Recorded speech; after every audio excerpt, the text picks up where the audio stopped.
ministrar uma aula do órgão, é que quando há uma informação da missão de vocês, se for uma aula, por exemplo, de 2 horas, isso aí é você captar 30% da aula, às vezes a gente nem consegue captar tudo isso, né? Então a gente procura ter uma aula bem saudável para entendimento dos irmãos. Eu vou recapitular aqui, nós fizemos aí a divisão da Bíblia, mostramos aos irmãos o que é os livros subordinados para a compreensão de um modo geral, né, da geografia bíblica. Introduzimos o Evangelho de Mateus, tá? Mostramos de fato Isaías, o que mais profetizou a respeito de Cristo, né? Muitos detalhes que foram vistos no Evangelho de Mateus. Nós falamos que o primeiro capítulo de Mateus é o capítulo mais importante da compreensão do livro, tá? E agora nós vamos aprender um pouco sobre Cristo e a crucificação. E todo cristão tem que entender esse ponto, que é um dos marcos mais importantes da vida cristã, tá? A gente já está entrando aqui numa dimensão, quando alguém perguntar, você é cristão? Quem é Cristo? Quem ele fez por ti? Né? Lá na cruz ele morreu por quê? E aí você tem que saber responder, né? Tem pessoas que estão na igreja há 10 anos, você vai perguntar, até mesmo às vezes um versículo, né? O cara cita um versículo e às vezes ele está até errado. O capítulo, um versículo que ele vai determinar. O Senhor é meu pastor, diz que nada me salvará, e a gente está lá no Salmo 91, esse negócio está bem embaraçado. Então, a ideia aqui, irmãos, é a gente aprender a sem pressa, tá? Tendo a certeza do que é o Evangelho, que é o poder de Deus para a salvação, como disse todo aquele que crê, tá? E como eu aprendo a minha vida, história da vida. Lembrando a você, eu vou repetir isso aqui, que o Evangelho, irmão, ele não é marcado por quem fala línguas estranhas, por quem sapateia. O Evangelho é marcado por uma notícia de mundo. Cristo está dentro da nossa história, a nossa vida nunca mais é a mesma. A gente muda, se transforma. E isso é a coisa mais maravilhosa que o Evangelho pode proporcionar quanto à salvação também da nossa alma e a mudança da nossa mente. Então, eu ia fazer a leitura aqui, mas ela é bem extensiva, né? Esse capítulo. A gente vai deixar para o próximo culto e vamos fazer a introdução com o pastor Jael, que já vai estar ministrando para os nossos corações, tá? Não sei se a esposa vai estar ali. Depois, eles estarem em contato com os irmãos, eles vão para isso, né? Uns estão dentro, outros estão em cima. A irmã não senta para o Senhor, a irmã também, ela está na saúde, né? E o Reinaldo também confirmou que teve um dia dispensa de trabalho, se estava muito estava bem, enfim. A moça dele, vocês sabem que ela tem parte do não é irmão Rafael, então está mais os poucos que estão na frente da parte de Deus e vai ser desse, tá? Então, você meus irmãos, tá bom? O pastor estava aqui na frente, para que fique bem entendido, se não quiser me mandar entendesse, tá? Eu vou tirar o microfone aqui, porque está na caixa, vou baixar aqui, e eu vou posicionar, tá? O pastor vai me dizer se vai estar. Ele está passando uma Bíblia aqui, não, já está. E o pastor vai me falar se está bem posicionado para ele a visão. Tá bom. Tá. Estou conseguindo ver, sim. Olá. Bem. Bom, eles estão escutando bem. O áudio está bom. Bom. Pode falar? Tá. Tudo bem. Boa noite, pessoal. a paz, né? Eu fico feliz, essa porta que se abre. Eu vou falar um pouco pausadamente, tá? Para que a palavra venha chegar até os vossos corações. Até porque a palavra ela é semente. E não é qualquer semente. Teve um custo muito alto. Você sabe qual foi o custo. Nós sabemos. Eu não sei aí, mas aqui, por exemplo, no Pará, tem coisas que se vende no supermercado, que na década de 80 se duvidaria muito que venderia semente. Se eu for no supermercado aqui, tem semente lá, né, para vender. Quem imaginaria, né? É o preço para pagar para ter uma boa colheita, né? E o que nós temos? Semente. Só que o custo foi o sangue de Jesus. Por isso, o diabo não mede esforço de devorar essa semente, se ela não for guardada de imediato no coração. Lembra lá? E o semeador saiu para semear. Aí lembra? A semente caiu à beira do caminho? Aí como não se guardou de imediato a semente, os pássaros vieram e devoraram a semente. Então, eu tenho como alvo que vocês venham ser abençoados. Que seja útil a vocês a palavra que vai ser anunciada. Vocês sabem de quem são essas palavras, né?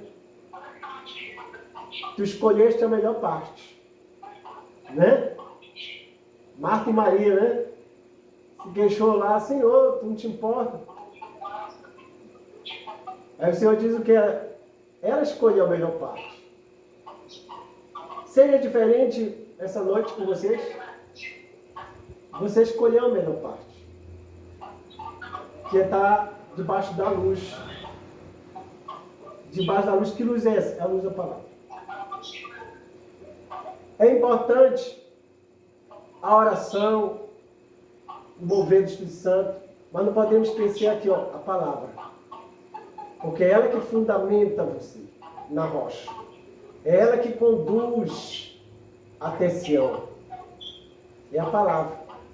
Eu vi alguém dizendo assim, o que é mais importante? A oração ou a palavra?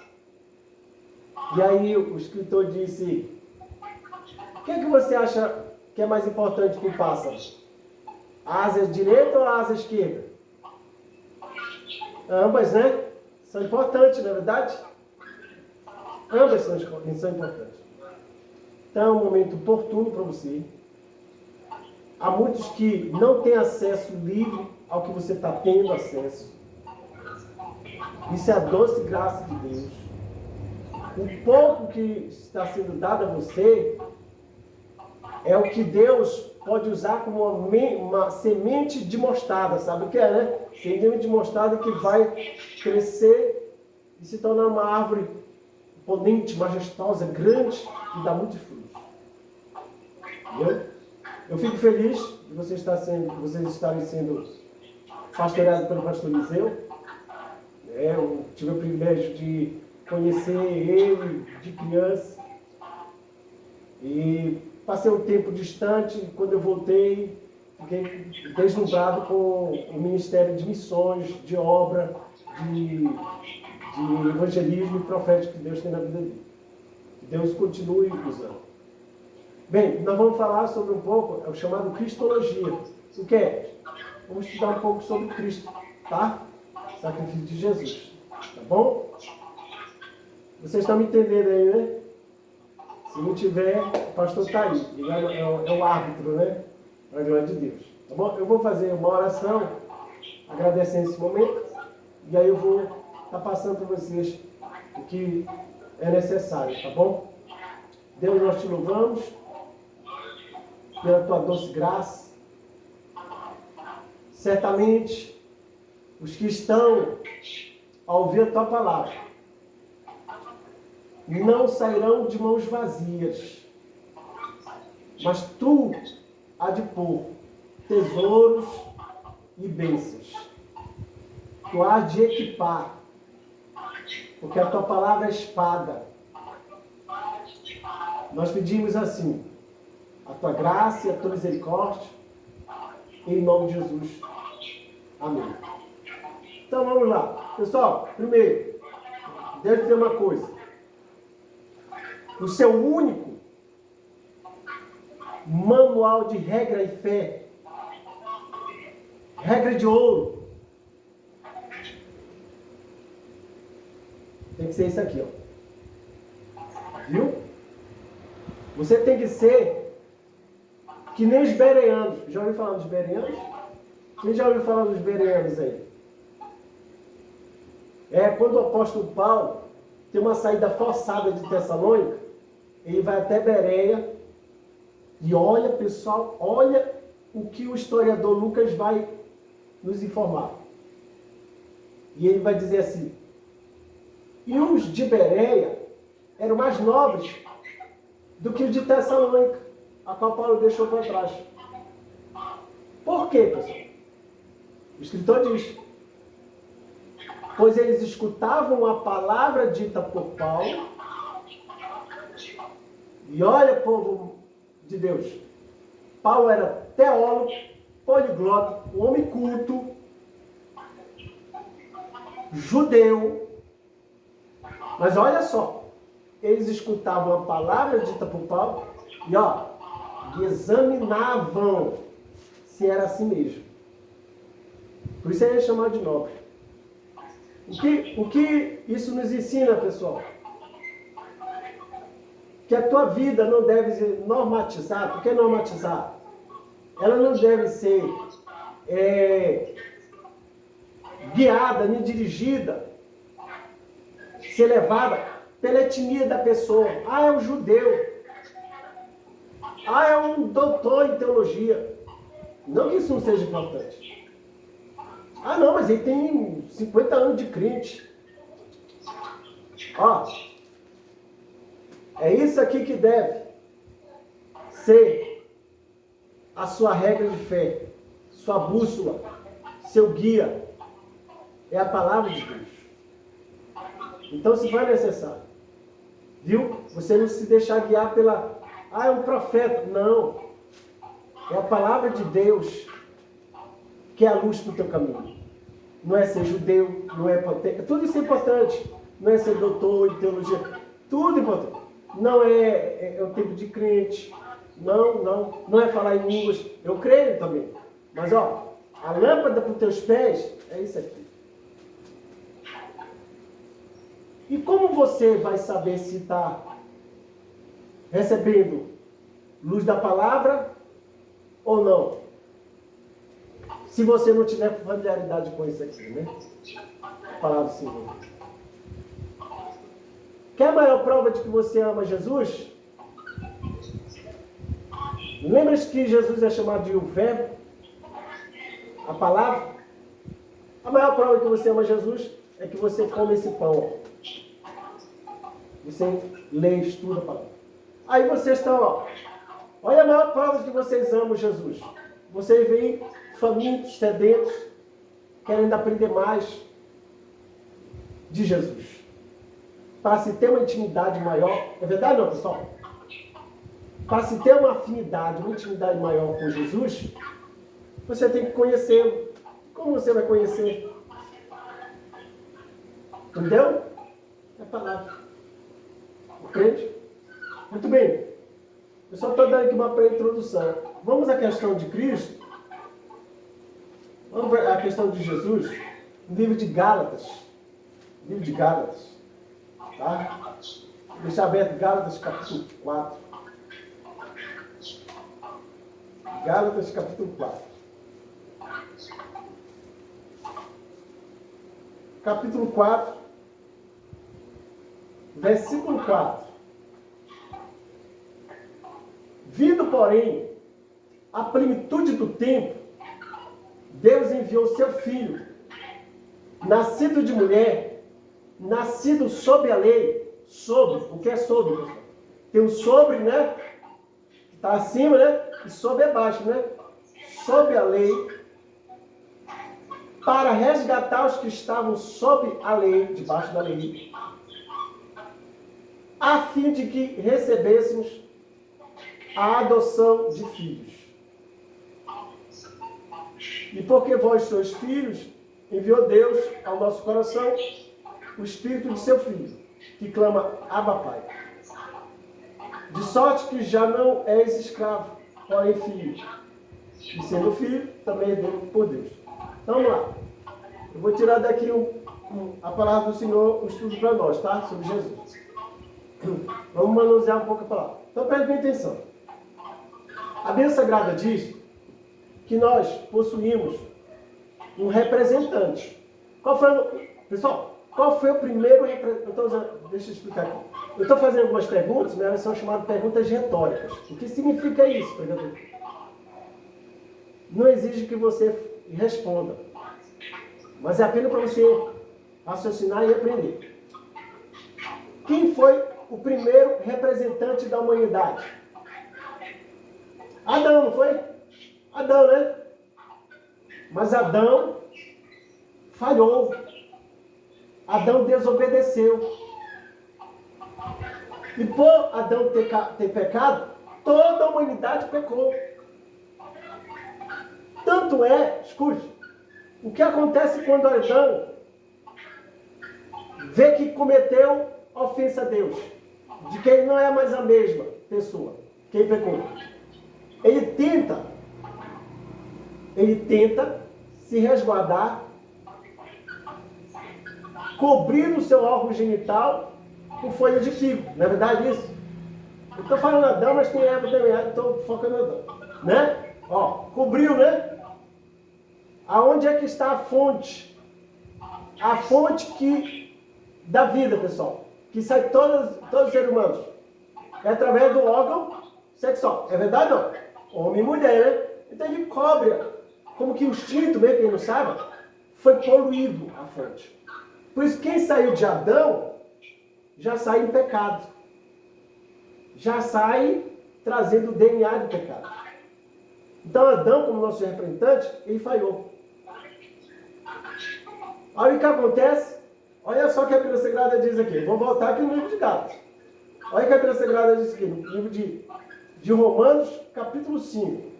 Romanos, capítulo 5. Romanos, capítulo 5, pessoal. Romanos, capítulo 5. Versículo 18. Pois assim como por uma só ofensa veio juízo sobre todos os homens para condenação, ó. Quem foi esse ofensor? O nosso primeiro representante, Adão. Então todos pecaram. Todos. A maior prova de que você e eu pecamos, e toda a raça humana, é que não demora, passa um cortejo fúnebre na frente da sua casa. Não demora, é alguém da parentela, é um amigo. Isso demonstra de que todos pecaram. Então, todos pecaram. Nós necessitávamos, então, de um representante, mas que fosse homem. E que viesse cumprir a obediência que Adão falhou. E quem poderia ser essa pessoa? Esse mesmo que você está pensando, Jesus.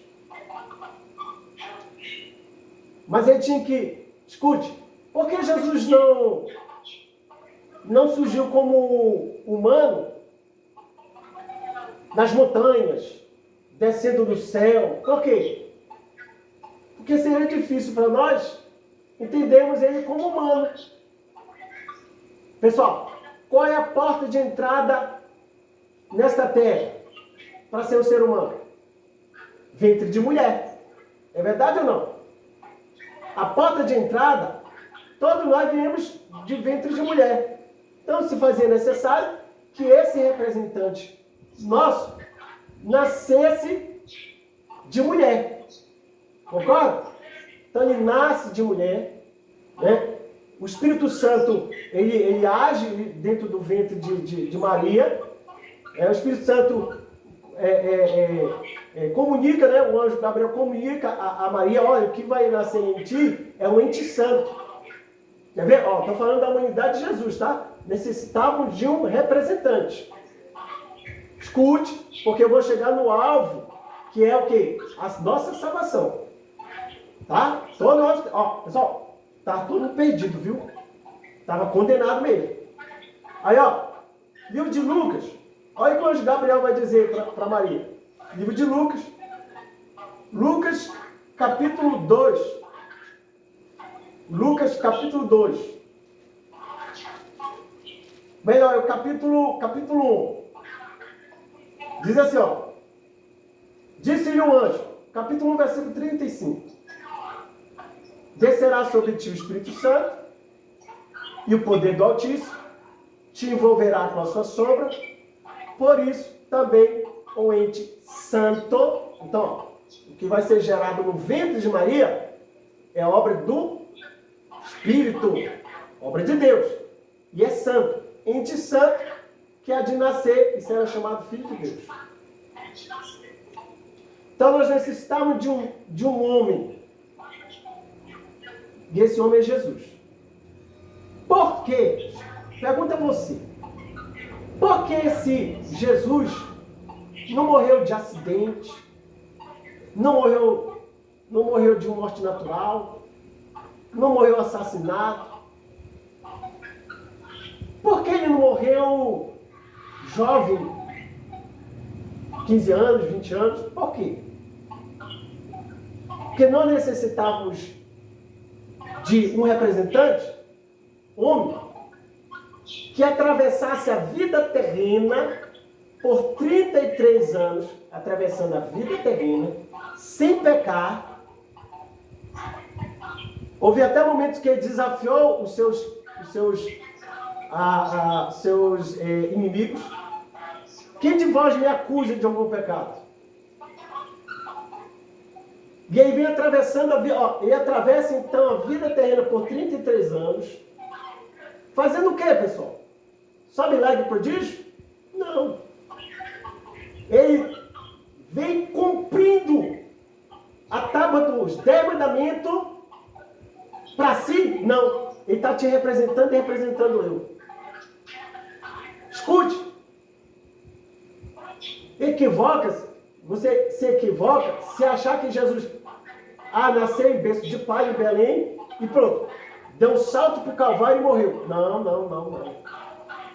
Jesus vai atravessando a vida terrena por 33 anos, cumprindo os 10 mandamentos, a lei, para que essa justificação venha a ser imputada na sua vida e na minha. O que é imputação, pessoal? É uma linguagem jurídica que significa o quê? Ser creditado na sua vida. Você entende? Olha aí o representante que nós necessitamos. Ele é humano. E Satanás vai tentar derrubá-lo. Lembra? Você lembra? Eu sei que você lembra. Lembra quando ele foi tentado? Que foi que o diabo tentou ele, dizendo: vai, transforma essas pedras em pães. Pergunta a você: na força humana, há capacidade de transformar pedras em pão? Não. Então o diabo tentou fazer Jesus o quê? Burlar, né? O teste. Mas Jesus vence o teste como humano, né? Através da palavra, né, que ele cita. E aí vem atravessando. Olha aí, pessoal, porque você vai saber também o porquê nós não guardamos sábado, não necessitamos de lei dietética, de não comer isso nem aquilo. Viu? Ele vem cumprindo os 10 mandamentos. E aí ele o quê? Ele se entrega em sacrifício por você e por mim. Que é o sacrifício expiatório. Por isso, olha o que é que diz a palavra de Deus. Eu vou voltar lá para o livro de Gálatas. Olha o que diz a palavra de Deus. Que ela é o livro de Romanos. Romanos capítulo 5. Capítulo 5, versículo 18. Que eu li para vocês. Pois assim como por uma só ofensa, que é Adão, né? Veio o juízo sobre todos os homens para a condenação, assim também, por um só ato de justiça, justiça é obediência, veio a graça sobre todos os homens e para a justificação que dá vida.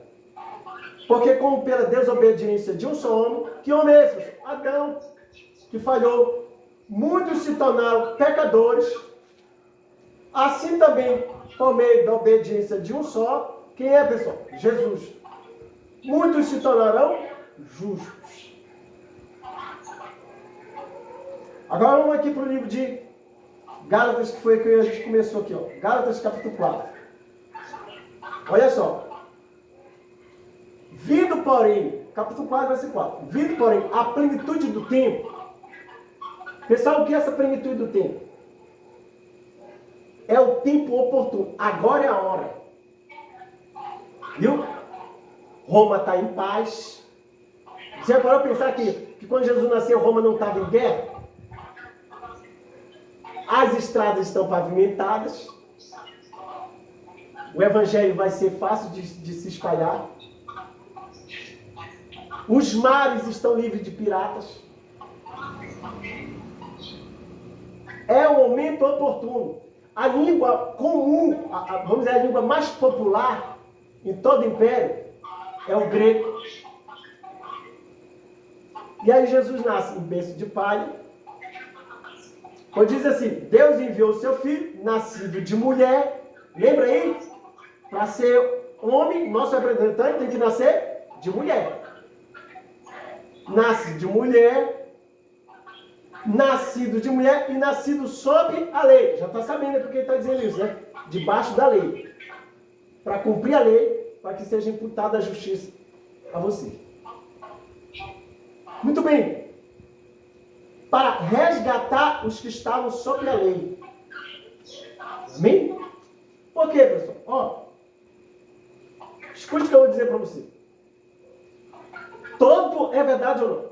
Todo ano um sacerdote entrava no santuário, imolava o sacrifício, né? O sangue derramado, aquele poder, para cobrir o pecado dos homens. Por quê, pessoal? Porque os homens não conseguiam cumprir a tábua dos 10 mandamentos.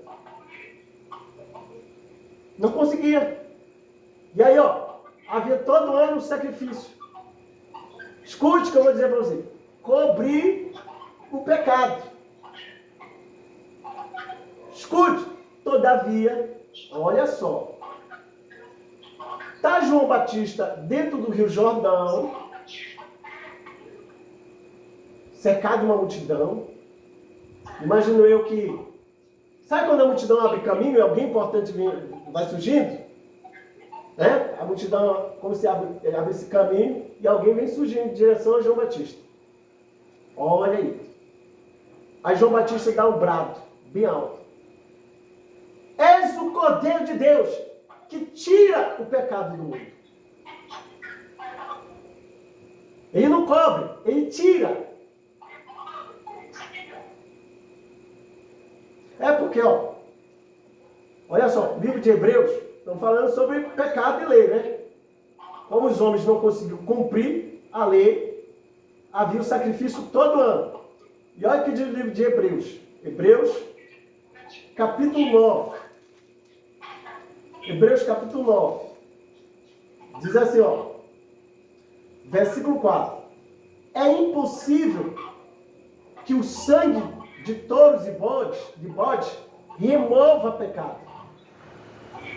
Aí o versículo 11 e 12 nos ensina aí que todo ano o sacerdote tinha que ir lá para cobrir pecado, não é tirar. Você sabe quando põe o tapete em cima de uma sujeira, aí põe outro, cobrir. Mas quando João Batista vê Jesus, ele diz, aí ó, eis aí o Cordeiro de Deus que tira o pecado do mundo. Por isso ele nasceu de mulher, nasceu sob a lei, quer dizer, ele está cumprindo a lei por você e por mim, para nos resgatar da lei. Por isso ninguém será justificado pelas obras da lei, porque ninguém consegue cumpri-la, senão somente através de Jesus. Pondo o coração sem reservas a Jesus e confiando nele, e servindo. E ele então, ele se entrega espontaneamente por seus pecados e por nós. Pessoal, e se Deus, né, Deus, não quisesse salvar nenhum dos homens que pecaram? Isso mesmo. E se Deus não quisesse salvar ninguém? Quem se atreveria a acusá-lo de injustiça? Se Deus, escute, se Deus quisesse tratar-nos com justiça e reta justiça, como tratou os anjos desobedientes, eu sei que você recorda qual foi o fim dos anjos desobedientes, né? Houve misericórdia para eles? Não houve, né?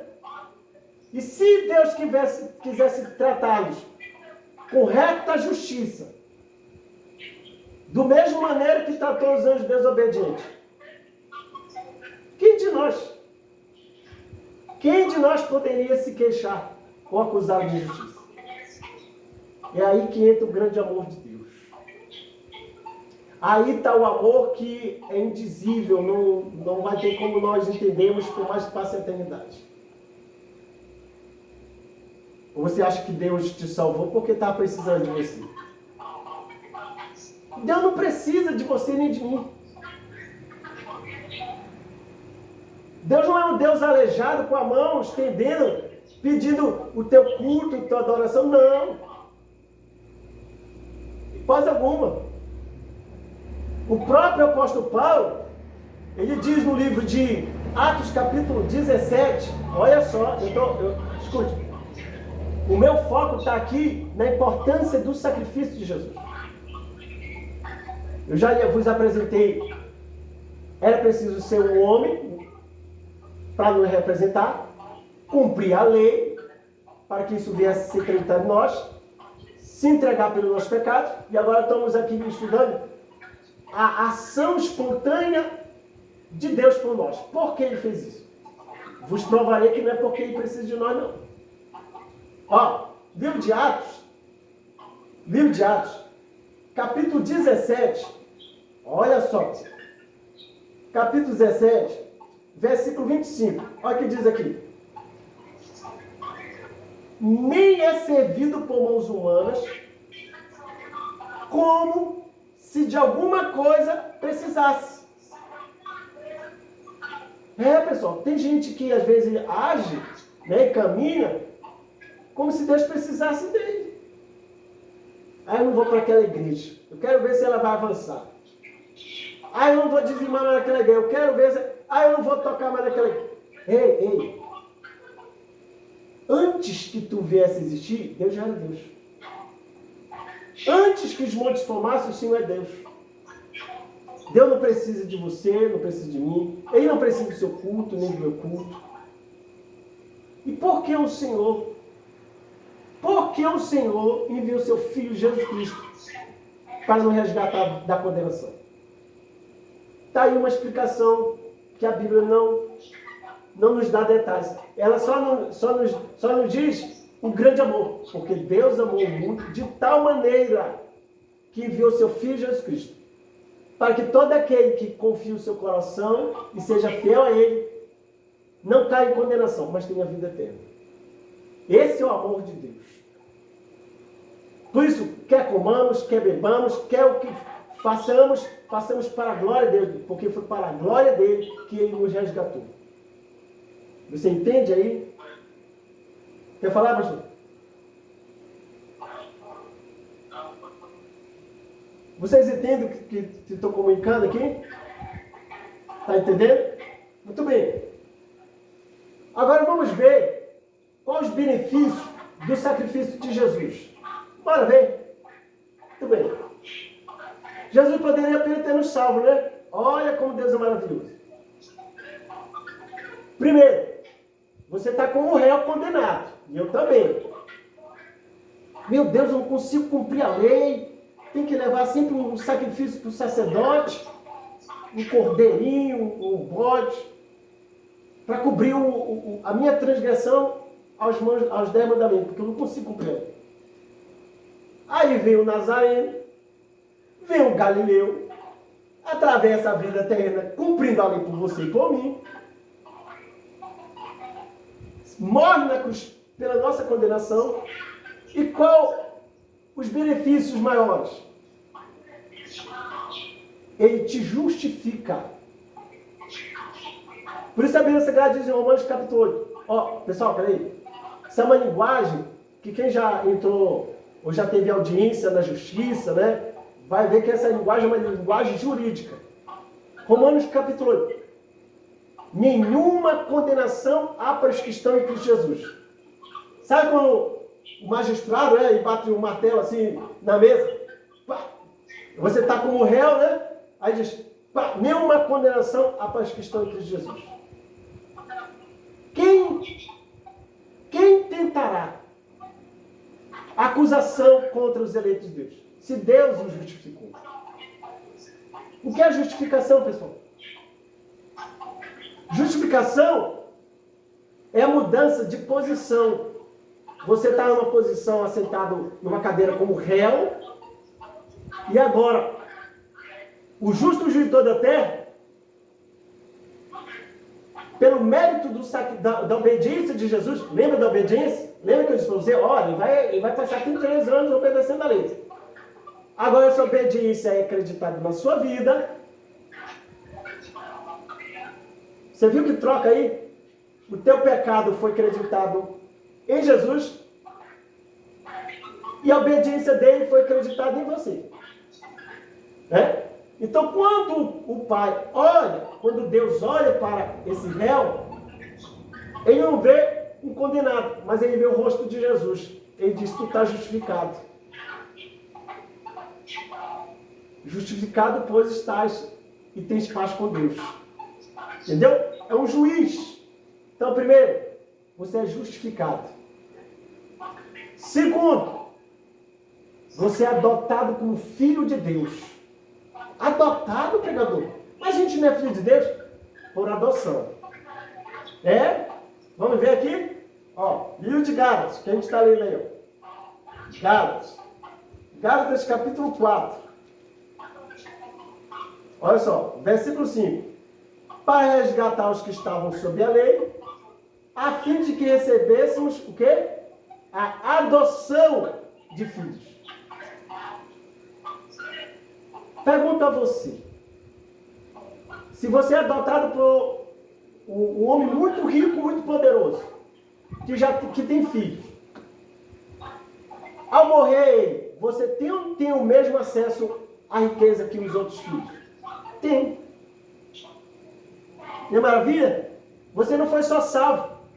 Nenhum anjo teve o privilégio de ser chamado filho de Deus, meus filhos. Por isso, olha só, pessoal, o que João vai dizer em 1 João capítulo 4. 1 João capítulo 3. Escute, a gente está falando o quê? Dos benefícios desse sacrifício. Ele não só nos salvou, ele nos deu benefício. 1 João capítulo 3. Vede que grande amor nos tem concedido o Pai, a ponto de sermos chamados, o que, pessoal? Filhos de Deus. Já não somos escravos. Lembra que ele leu lá em Gálatas? Já não somos escravos, nós somos filhos de Deus. Você entende o sacrifício de Jesus? Agora, pense comigo. O homem é ofertado a ele o perdão, a salvação. Ele é ofertado de que ele aceitando o Salvador, ele vai estar na presença de Deus. Porque só tem um meio de estar na presença de Deus.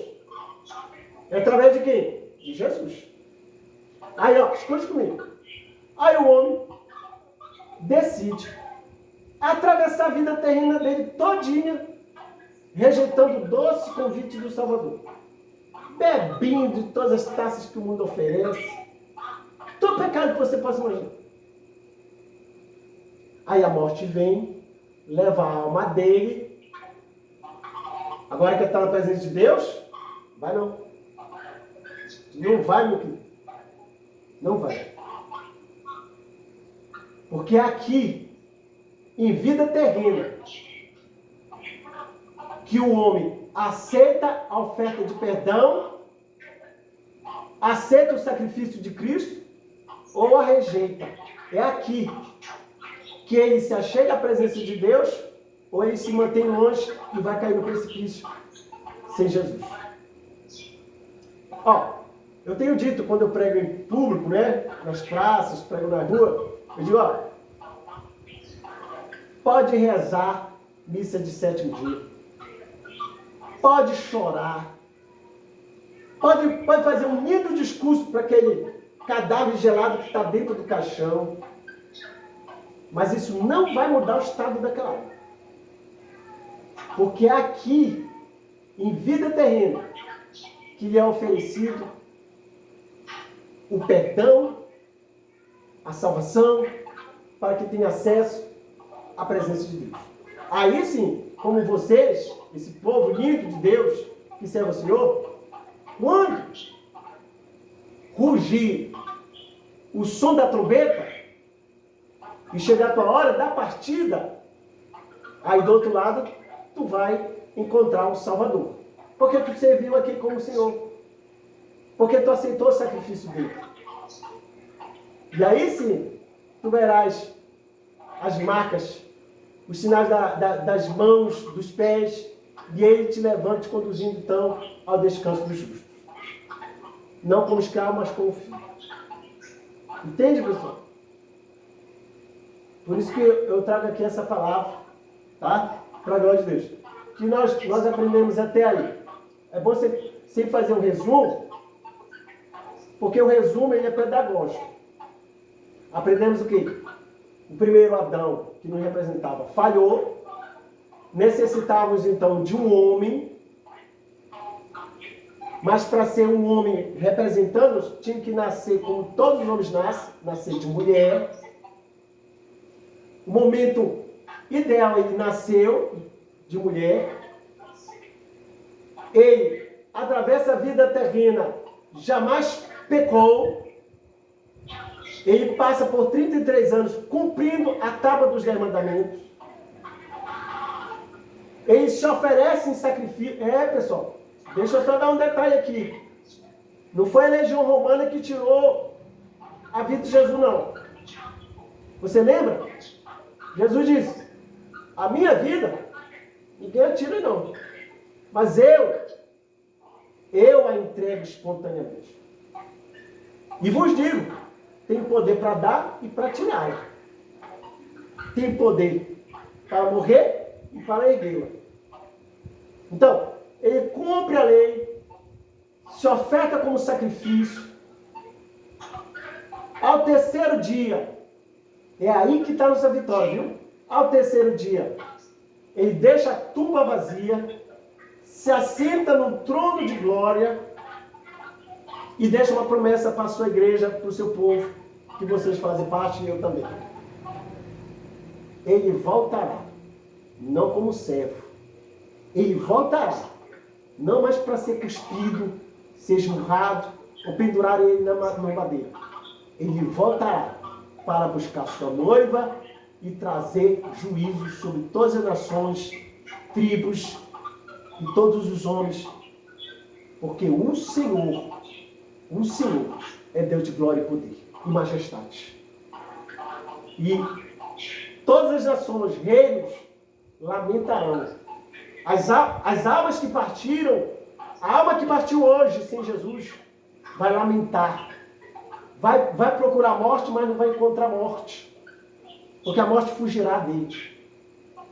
Agora, aterrado de pavor, vai ter que encarar, não um Jesus frágil, um Jesus ferido, mas um Jesus cheio de glória, esplendor e poder. Um Deus exaltado e que vai trazendo em sua boca, que traz na sua boca uma espada e vai trazer terrível castigo aos que rejeitaram o seu doce convite, aos infiéis da sua igreja e aos que jamais quiseram acreditar no sua obra e no seu sacrifício. E nós, pessoal, bem-aventurados são aqueles que não viram, mas creram. Lembra de Tomé? Essa palavra nos é útil. Ela não está com uma informação, né? Tomé ficou mais... Se eu não ver a marca nas mãos, eu não vou crer. Aí Jesus aparece a ele e diz: tu crês agora? Tu crê porque tu viu. Mais bem-aventurados são aqueles que não viram e vão crer. E nós somos esses bem-aventurados. Para a glória de Deus. Amém, pessoal? É a palavra que eu tenho para trazer para você. Tá? Mantenha-se fiel. Mesmo no sofrimento, continue amando o Senhor. Não negue. Tá? O custo foi muito, muito alto para que você se encontrasse nessa posição. Redimido, salvo, filho de Deus. E seja a provação que você esteja passando. Jamais esqueça que a mão do Salvador segura na tua mão. E este Deus que tu serve não é Deus de soltar a mão dos que tem no seu nome. Ele vai te conduzir em cortejo de vitória. E mais uma vez tu saberás que só o Senhor é Deus. É a palavra que eu tenho para entregar em nome de Jesus. Tá bom? É isso aí, pastor. Para a glória de Deus.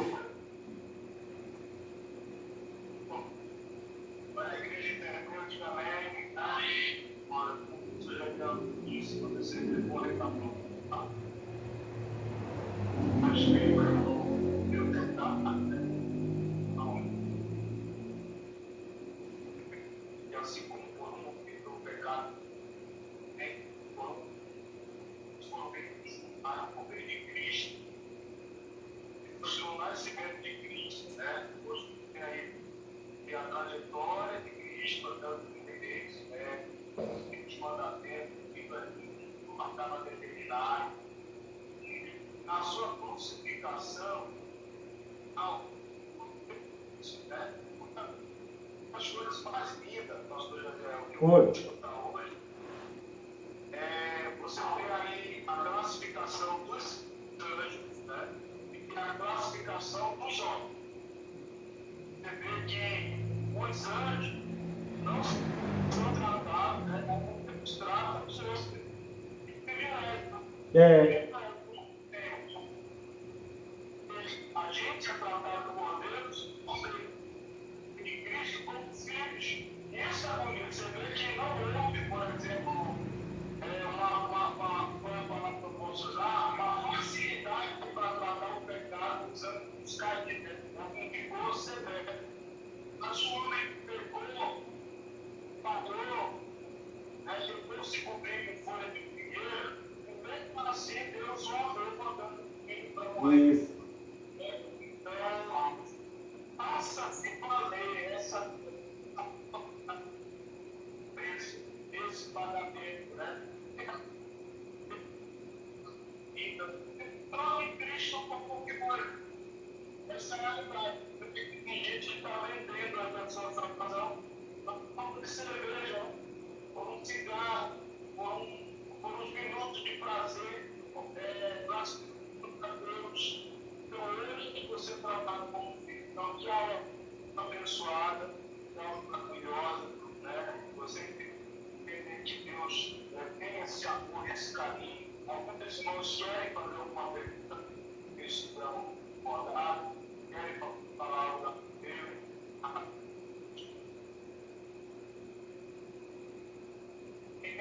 pergunta?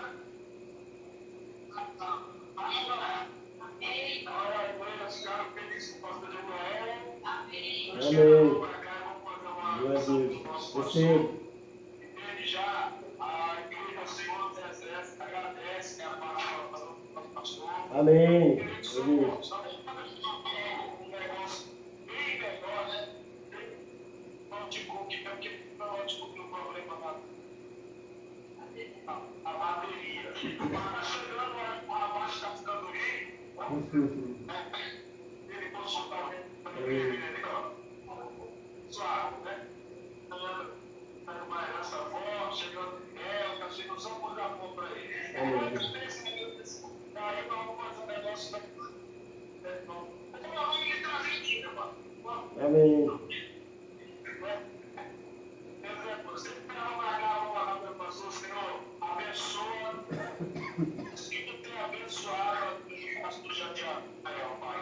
Juntamente com a sua esposa e a obra, meu Deus, que ele realiza, não só dentro da cidade, meu Pai eterno, de Banho, mas por onde ele tem passado, ele tem pregado a tua palavra, incessantemente, Pai, meu Deus, fazendo-se valer, meu Deus eterno, o dom que o Senhor tem dado a ele. Pedimos a Ti, Pai, que o Senhor continue dando força, sabedoria, entendimento, que o Senhor alargue, meu Pai eterno, as fronteiras e abra as portas, para que ele possa continuar pregando e ministrando a Tua palavra, ministrando a saúde, meu Deus, o vigor do Espírito Santo para a vida dele, mas glorifica o Teu nome por meio do ministério do Teu servo e ministramos todas as sortes de bênção, não só sobre ele, mas sobre a família de um modo geral e daqueles que os cercam. Assim que seja a bênção em nome de Jesus, todos dizem. Amém.